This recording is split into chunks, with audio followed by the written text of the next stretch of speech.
Good morning.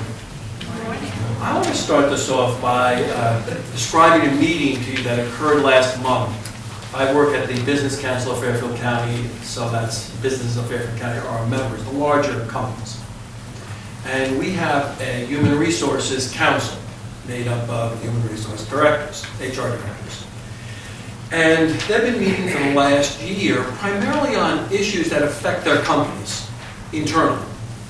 And we asked them a question about HR, their function, and the state of Connecticut. What were the biggest challenges they found operating in Connecticut? Now, these directors handle companies not just in Connecticut. So they're looking both at global companies, but also companies in other states. And here's what's interesting.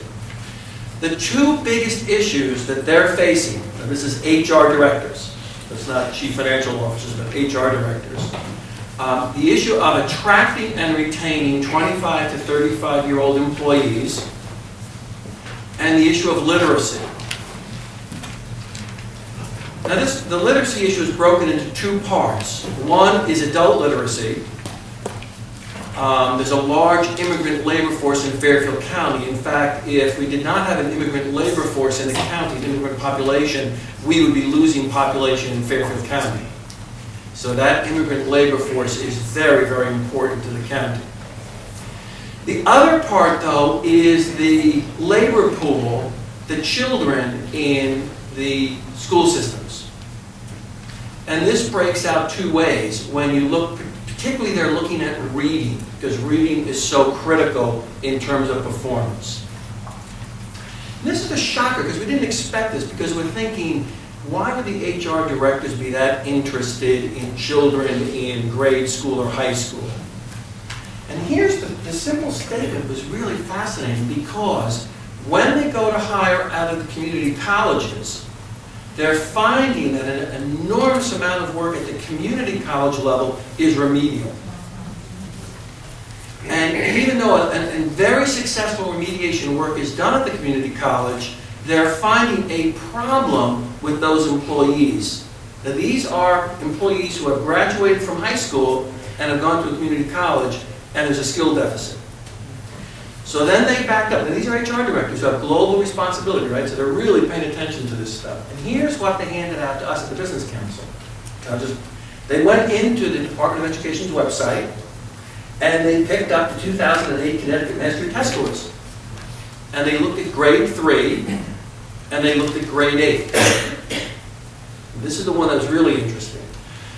And we all know that there's a deficit between suburban school districts primarily and urban, and they know that. But the size of that deficit, even in 2008, is not shrinking. In fact, it's flat or growing. And just to give you a number, in Bridgeport, which is still, and I'm not trying to pick on Bridgeport because we work very hard in Bridgeport, they're doing some good work there.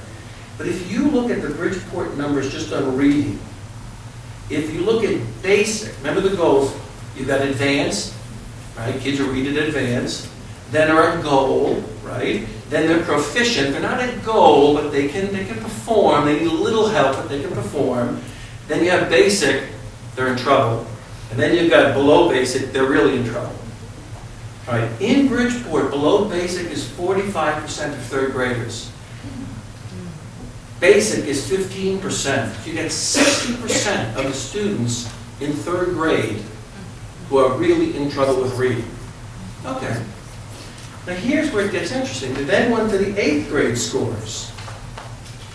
So you would think, kid's been in school for 5-6 years, got to be picking up, right? Okay, there's a problem. Here's a problem in Bridgeport.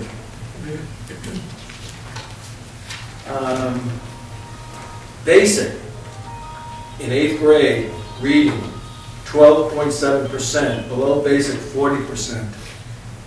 So you're now at 57, 52, 53%. So there's a little bit of improvement, but not much.